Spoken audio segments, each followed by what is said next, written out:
Ako si Isaac at ang ikukwento ko sa inyo ay isang pangyayari na hanggang ngayon hindi ko pa rin makalimutan. Hindi ko alam kung multo ba yon o may mas masahol pa. Nangyari ito isang gabi habang pauwi ako galing trabaho. Bandang 3:07 ng madaling araw. Alam niyo naman siguro ang pakiramdam kapag ganitong oras na ng gabi. Tahimik ang buong lugar. Halos walang tao sa kalsada. Ang tanging kasama mo lang ay ang ilaw ng mga post at ang tunog ng makina ng sasakyan. Pagod na pagod ako noon.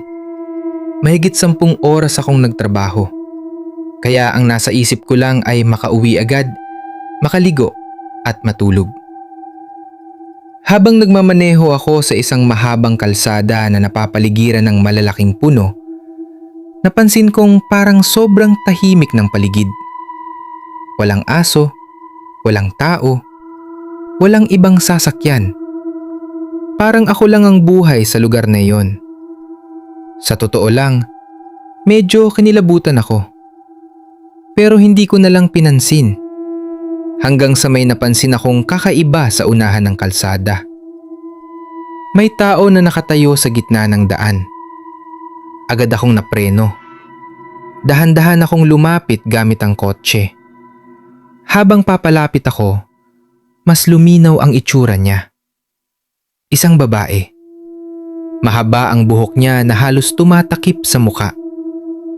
Nakasuot siya ng puting damit. Hindi siya gumagalaw. Hindi rin siya tumitingin sa akin. Nakayuko lang siya sa gitna ng kalsada. Bakit may tao dito sa ganitong oras? Bulong ko sa sarili ko. Binuksan ko ng bahagya ang bintana ng kotse. Miss? Ayos lang ba kayo? Tanong ko. Walang sagot. Hindi siya gumagalaw. Tahimik. Mas lalong lumamig ang hangin. Parang may kung anong bumalot sa paligid.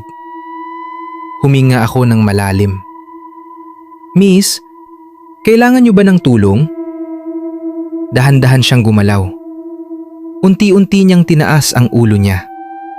At doon ko nakita ang mukha niya. Maputla. Sobrang putla. Ang mga mata niya ay nakatingin diretso sa akin. Pero parang walang emosyon. Para siyang hindi tao. Hindi ako makagalaw. Hindi ko alam kung bakit, pero parang may nagsasabi sa isip ko na umalis na ako. Pero bago pa ako makapagdesisyon, naglakad siya papunta sa kotse ko. Mabagal. Tahimik. Parang dumudulas lang siya sa kalsada. Tumigil siya sa tabi ng kotse ko. Pagkatapos, nagsalita siya. Mahina lang ang boses niya. Pwede ba akong sumabay? Hindi ko alam kung bakit, pero napasagot ako. Oo. Binuksan ko ang pinto sa likod at sumakay siya.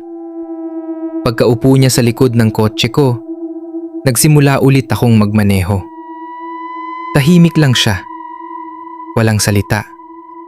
Tanging tunog lang ng makina ang maririnig. Ilang minuto ang lumipas. Napansin ko sa rearview mirror na nakayuko lang siya. Hindi siya gumagalaw. Hindi siya nagsasalita.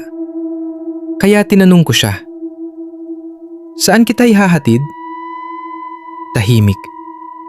Walang sagot. Akala ko hindi niya ako narinig. Kaya tinanong ko ulit, "Saan ang bahay mo?" At doon siya nagsalita. Mahina. Halos pabulong. Diretso lang. Kaya nagpatuloy ako sa pagmamaneho. Pero habang tumatagal, may napapansin akong kakaiba.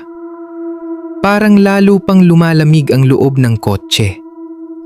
Parang may yelo sa hangin. At may kakaibang amoy. Amoy. Lupa. Pagtingin ko ulit sa rearview mirror, nawala siya. Wala na siya sa upuan. Biglang bumilis ang tibok ng puso ko. Napalingon ako sa likod. Walang tao. Walang babae. Walang kahit ano. Bigla akong napreno. Humihinga ako ng mabilis. Hindi ko maintindihan ang nangyayari. Sigurado akong may sumakay kanina. Pero wala na siya ngayon.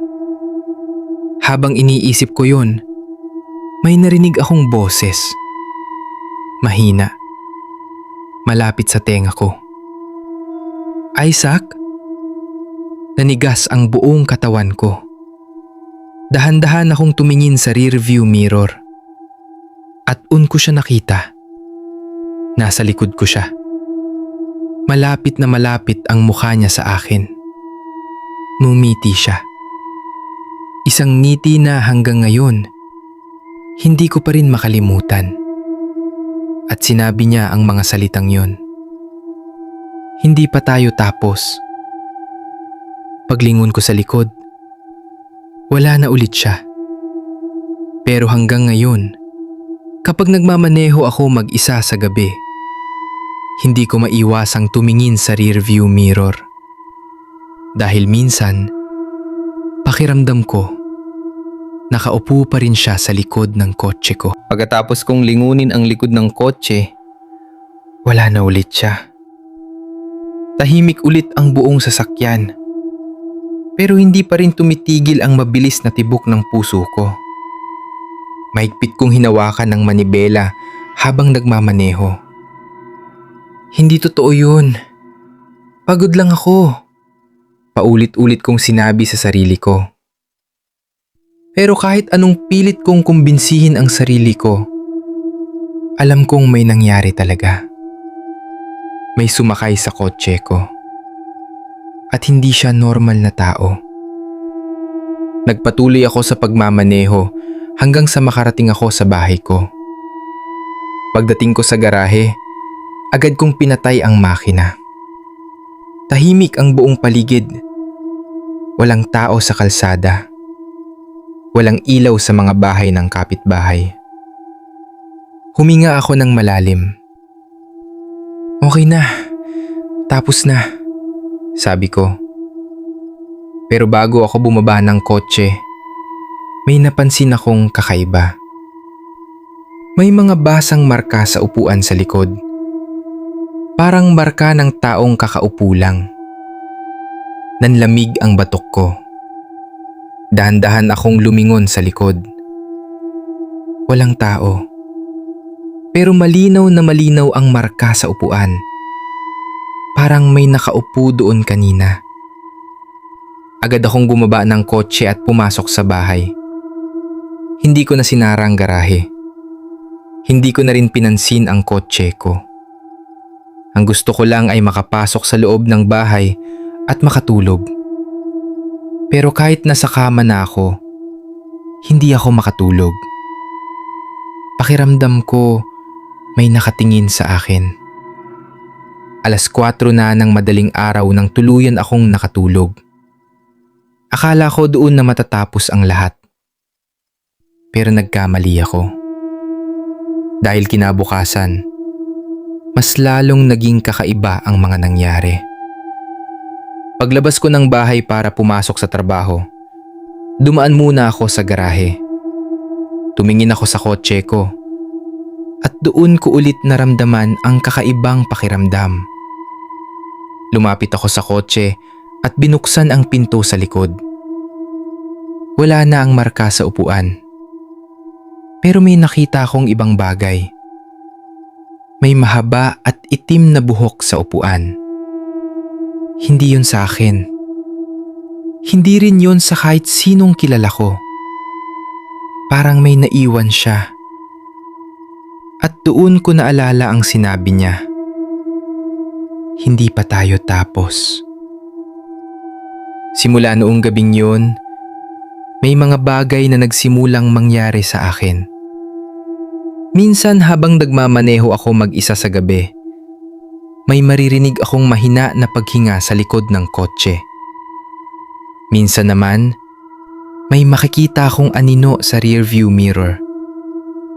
Pero kapag lumilingon ako, wala naman. At isang gabi, habang nagmamaneho ako ulit pa uwi, tumigil ako sa isang stoplight. Tahimik ang paligid. Walang ibang sasakyan. Pagtingin ko sa rearview mirror, nandun na naman siya. Nakaupo sa likod. Mahaba ang buhok. Puting damit. At nakatingin siya diretso sa akin. Numiti siya. At sinabi niya ang parehong mga salita. Isaac, namiss mo ba ako? Hindi ako makagalaw. Hindi ako makapagsalita. Biglang nag-green ang ilaw ng traffic light. Pero hindi ko pa rin maigalaw ang paa ko. Habang nakatingin ako sa rearview mirror, unti-unti siyang lumapit. Hanggang sa halos katabi ko na siya. At pabulong niyang sinabi, hindi ka na makakatakas. At doon ko na-realize ang isang bagay. Siguro, hindi ko siya nasakay sa kotse ko. Siguro, siya ang pumili sa akin.